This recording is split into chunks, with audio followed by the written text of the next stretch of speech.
thank you, Peter. I am just delighted to host this conversation between two PHA partners today about how they are working together to use food marketing and merchandising for good.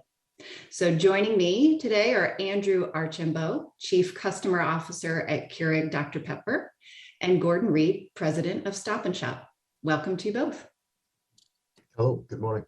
Thank you, Stacy. Good morning. Great to be here. I'm glad you're here. Well, let's get right into the details. And I think, Andrew, maybe starting with you, before we talk about this particular project that you're doing with Gordon and his team, can you tell us a little bit about your commitment to PHA and how this project is an extension of that commitment? Sure, and thank you for hosting. It's a great initiative to be a part of. You know, we came together as KDP, a modern beverage company, in July of 2018. And it was a large portfolio with a lot of offerings to the market. And along the way, we've made several commitments. And one of those more recently is that 60% of all of our products would fit a definition of positive hydration by the year 2025.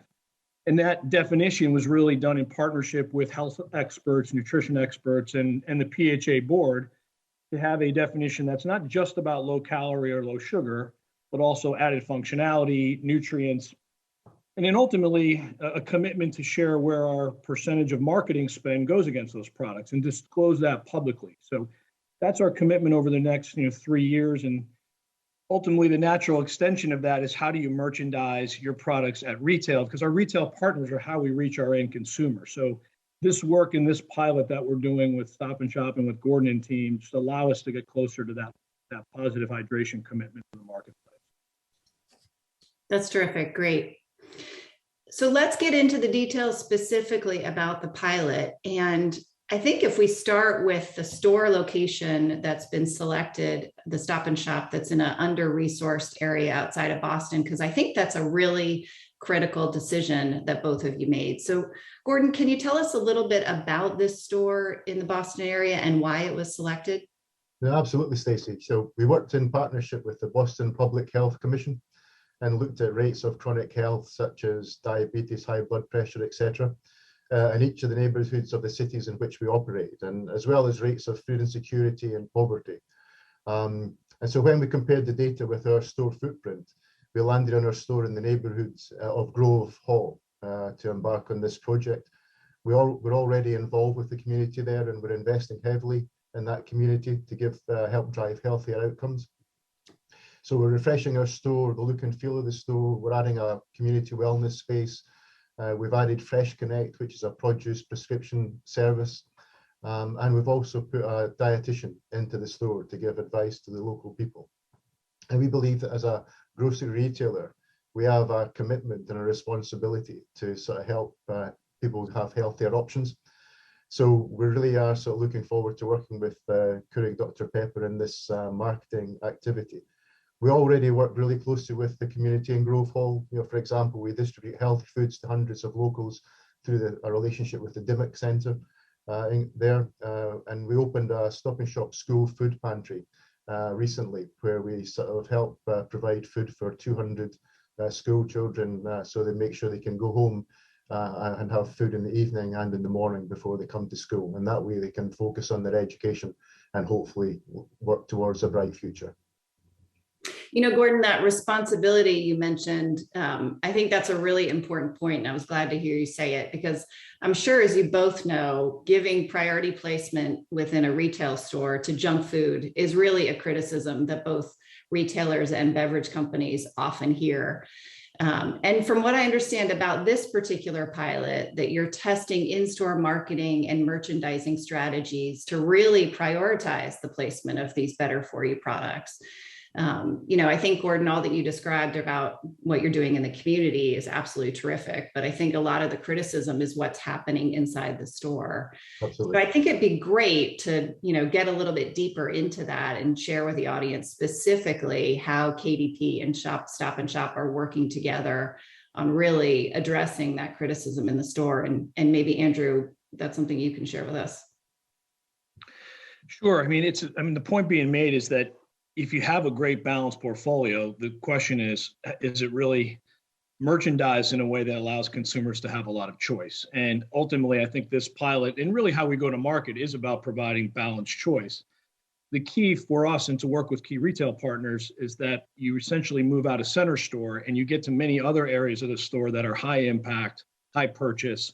And that really means displays. It does mean the front end of store. If you just look at natural traffic patterns, center store does receive a fair amount of traffic, but not nearly as much as the perimeter. So the decisions we make around a perimeter of a store with a retailer have a big influence on, again, offering that choice.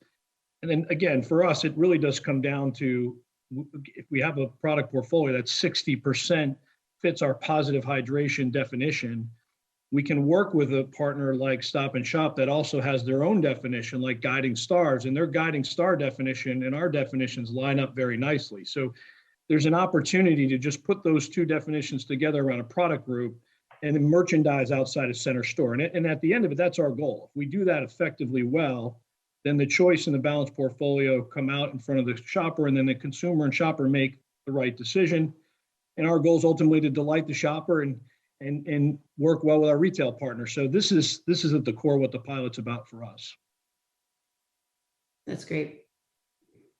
Well, even though that activity sounds terrific, we're still going to have critics and skeptics in our audience, of course. And I think a lot of folks are going to be asking sort of, why now? You know, this is something that's been going on in the retail setting for a while. So what is the motivation for the two of you to come in together? And also, what's the motivation for your individual companies to be working on this pilot now? And maybe, Gordon, we can start with you.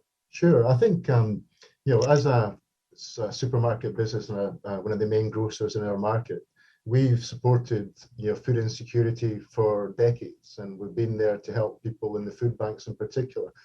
And as we've that's moved forward, we really have seen the need for not just people getting food, but getting healthy food. And that's, I think, is something for me personally I find really important. And as a business, we're really having that focus. And I think COVID has shown us that the food insecurity is something that's close to far more families than people realize, and the predisposition of some of these conditions like diabetes and high blood pressure, etc., have really sort of hit some communities worse than others. And so, along with our work at Grove Hall, this sort of a relationship that we're having with Keurig Dr Pepper to really focus on our merchandising is just perfect timing. You know, so the assets that we have, we see the importance of working with other partners. We have 406 stores, we have 60,000 people, we have great relationships with our suppliers, and we believe that working together, we can really make a difference. So, you know, it's almost like the 1 + 1 = 3, because we really are building on each other's support. And so together we can use the power of merchandising and marketing to steer our customers toward healthier choices.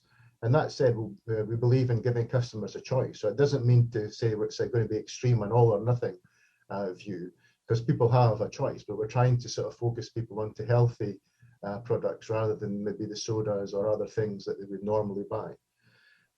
So we want to look at prominent end cap displays. We're promoting in our weekly circular, and particularly at the end of the month when some of the families there really are, you know, budget conscious and may opt for lower cost sort of unhealthy items. And that's something that we're going to try and focus on to allow or to, you know, give people options that are far healthier.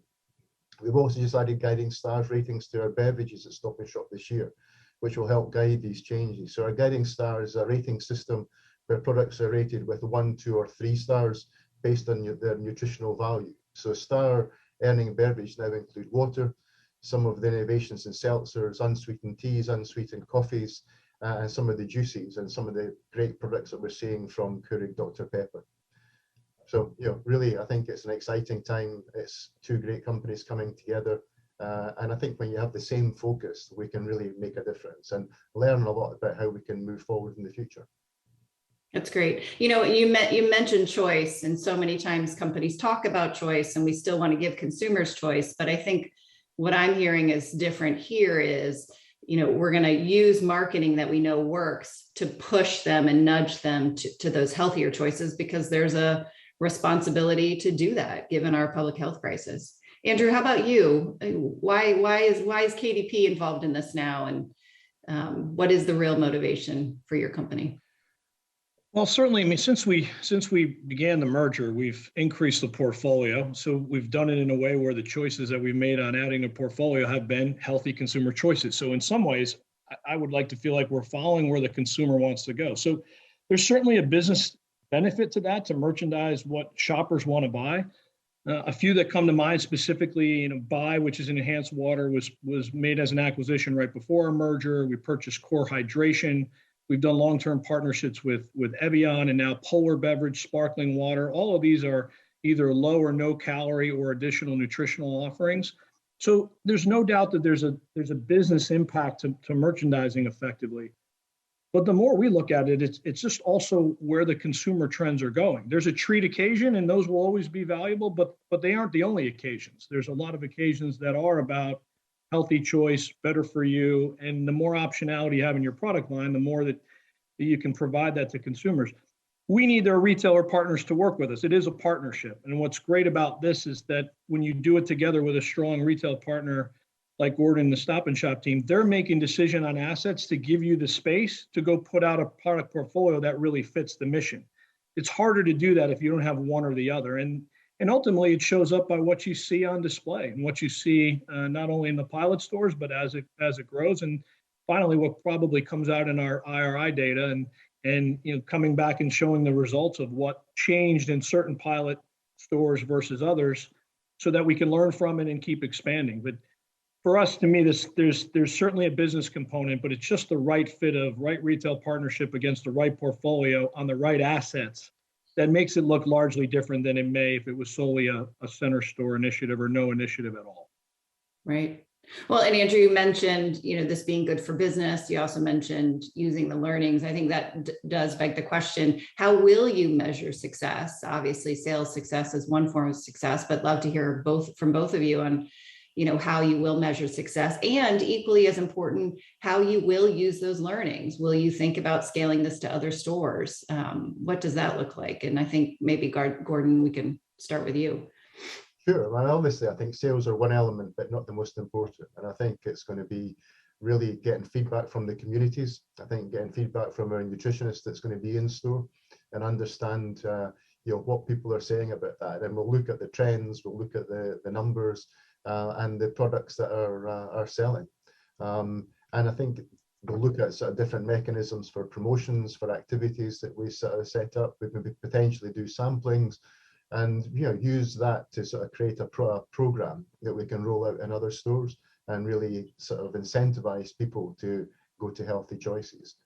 And I think obviously sharing it with PHA is going to be key, because you can then pass it on to other retailers and other companies, and we're happy to do that. I think it's important, and it's beholden to all of us to move people to a healthier place. So I think it's really exciting. I think and we're open to sharing and working with others as we go forward, and we'll take this as a great learning opportunity. Andrew, anything to add there? Yeah, Stacey, I just may add, I think I look forward to the fact when we can bring back results from this. They are measurable, right? So we'll be able to look at RI data and sales data from the stores. And to Gordon's point, not just on the sales side, but then what was different in consumer behavior or shopping behavior, and how did a certain way that we might have merchandised actually change the way a shopper behavior or purchase was impacted. So I think that's the real empirical data that we should look for. For us, that would just help us inform future category management strategy, space allocation strategy, center store. I think it's an and proposition. What we would be most excited about is that there are really large portions of not only our portfolio, certainly ours, but other suppliers that have a lot of healthy choice options that, again, just may not make it all the time out of center store. And if they do, there's no doubt that what we've seen in other markets or other areas that the purchase decisions change, and they tend to move towards healthier options. So I think that'll be the outcome, and certainly we'll need some time to execute it. It comes down to execution for Gordon and I and our teams over the next several months, but we'll be able to come back with real data and real results that we can all look at together and see what it shapes for the future. Great. And it sounds like I have a commitment for both of you to come back and share those results publicly, which would be terrific.